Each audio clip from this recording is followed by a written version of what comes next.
Je vous souhaite la bienvenue dans ce premier épisode du Knife Show. Aujourd'hui, on va parler du biocentrisme. Robert Lanza was called by the New York Times one of the three most important scientists alive Et oui, today. comme on vient de le dire avec enthousiasme, ce monsieur Robert Lanza est un des scientifiques les plus importants encore en vie, à l'image de Stephen Hawking ou Michio Kaku. Bon, Michio Kaku est assez badass et on va revenir à ses explications plus tard pour nous éclairer. Le docteur Robert Lanza va bouleverser notre perception de la vie et de la conscience avec sa théorie présentée dans son livre, le biocentrisme. Cette théorie ne sort pas de nulle part puisqu'elle prend essence directement dans la physique quantique. Bon alors il est indispensable pour la suite de la vidéo qu'on comprenne bien la physique quantique. Je vous ai sélectionné une illustration ludique qui présente une des expériences les plus marquantes de la physique quantique et les fentes de Young. Je vous laisse découvrir tout ça. D'abord, nous devons voir comment jouent les particules ou les petites boules de masse. Pour l'instant, si on tire au hasard un petit objet, des billes par exemple vers l'écran, on voit comment se reflète un patron dans le mur de derrière, dans lequel il a rebondi et s'arrête. Là, si on ajoute une autre rainure, ce qui est logique est de voir une deuxième tranche sur la droite. Maintenant, tentons avec des vagues. Les vagues arrivent à la rainure, se propagent et arrivent au mur de derrière où elles acquièrent plus d'intensité, juste en face de la rainure. La tranche resplendissante démontre précisément cette intensité supérieure. C'est un effet qui ressemble à la tranche que dessinent les billes. Mais, quand on y ajoute la deuxième rainure, une chose différente se produit. Si la partie supérieure d'une vague tape avec la partie inférieure d'une autre, elles s'éliminent entre elles. De cette façon, sur le mur, on obtient un patron d'interférence. Là où les deux parties supérieures s'entrechoquent, il y a plus d'intensité, des lignes resplendissantes. Et là où elles s'éliminent, il n'y a rien. Ainsi, quand on lance quelque chose, ou en d'autres mots, matière, au travers de deux rainures, nous obtenons ceci, deux tranches d'un coup. Mais avec des vagues, le résultat est un patron d'interférence, comprenant beaucoup de tranches. Très bien pour l'instant. Là, nous allons nous faire les quantiques.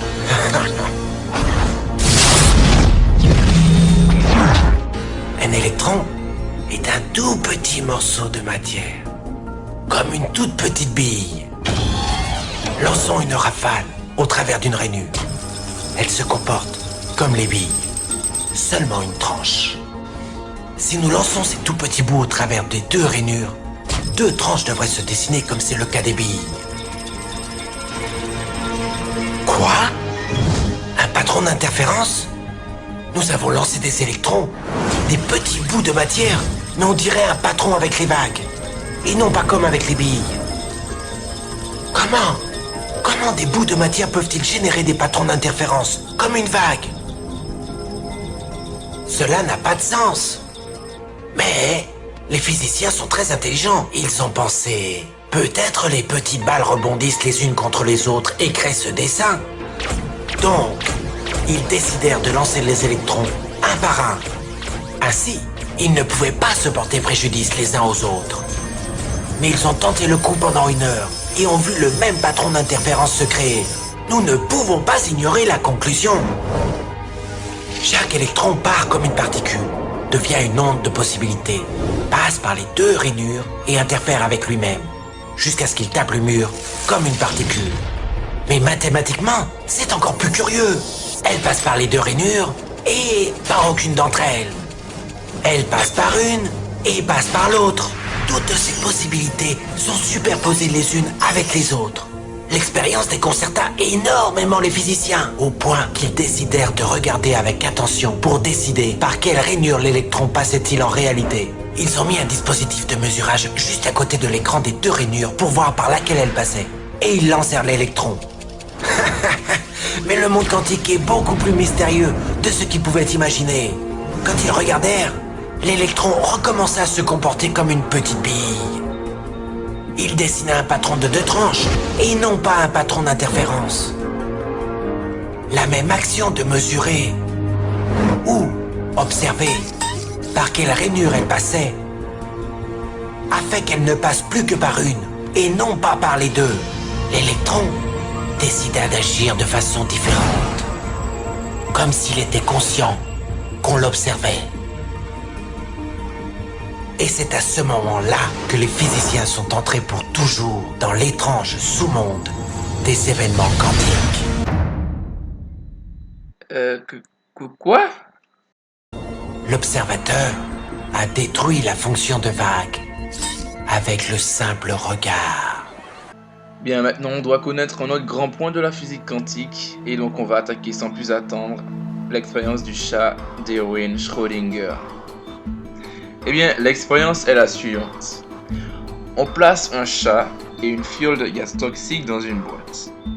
On y ajoute un atome d'uranium et un compteur Geiger. Si l'uranium est radioactif, il déclenche le compteur qui libère le gaz, puis donc va tuer le chat. Avant d'ouvrir la boîte, nous ne pouvons pas savoir si l'uranium est radioactif, car la radioactivité est un phénomène qui dépend de probabilité. Donc la question est, le chat est-il mort ou vivant? Bon, je parie que vous n'êtes pas encore prêts pour la réponse. Eh bien en fait, le chat est à la fois mort et vivant. Il est la somme de ces deux états. Bien, la théorie de Mikio Kaku arrive. On a donc besoin d'un observateur extérieur pour admettre, en ouvrant la boîte, si le chat est mort ou si le chat est vivant. Et là apparaît un autre pionnier de la mécanique quantique, Eugène Wigner, et il va ouvrir la possibilité que c'est la conscience de l'observateur qui détermine si le chat est mort ou vivant. Einstein est devenu complètement fou. Quoi? Vous dites que le fait d'être conscient détermine le fait que le chat est vivant? Mais la réponse est oui. Wigner va même encore un peu plus loin. Comment savoir que moi, je suis vivant? Le chat et moi, on fait partie du même univers. Si je ne sais pas si le chat est mort ou vivant, je pourrais très bien être mort moi aussi sans le savoir. Qui détermine si je suis vivant? Un ami de Wigner me regarde, je regarde le chat, nous existons. Mais qui regarde l'ami de Wigner? Cela crée une chaîne infinie de gens qui regardent des gens, qui regardent des gens, jusqu'à ce qu'on arrive à la conscience cosmique. Une conscience éthérée qui enveloppe l'univers, qui nous regarde et qui peut dire « le chat est vivant ».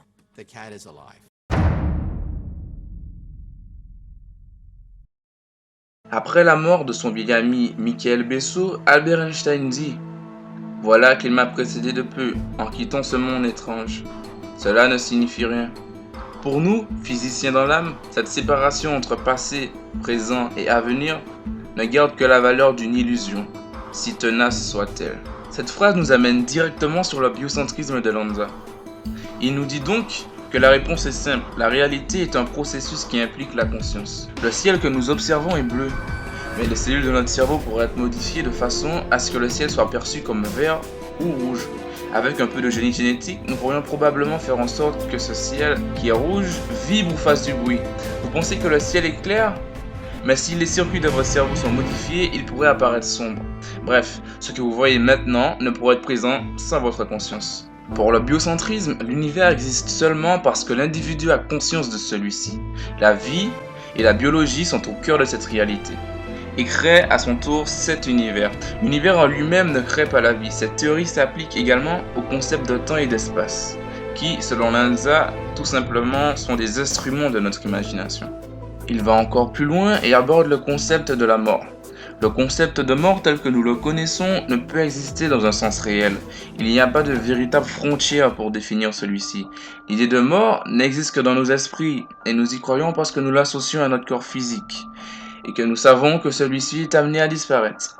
Il dit alors, la mort n'existe pas dans un espace spatio-temporel. L'immortalité ne signifie pas une existence perpétuelle dans le temps, mais réside entièrement hors du temps.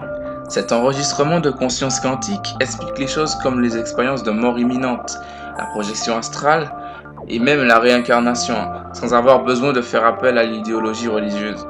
L'énergie de votre conscience se recyclera potentiellement dans un corps différent à un certain moment dans le temps. Elle existe en dehors du corps physique, sur un autre niveau de réalité et peut-être dans un autre univers. Vous admettrez que la théorie de Robert Lanza sur le biocentrisme est pleine de spiritualité. Par ailleurs, vous en conviendrez que la physique quantique nous laisse dubitatifs devant ce genre de théorie. Je vous remercie d'avoir suivi ce premier épisode du Night Show. N'hésitez pas à aimer la vidéo si elle vous a plu ou à débattre dans les commentaires.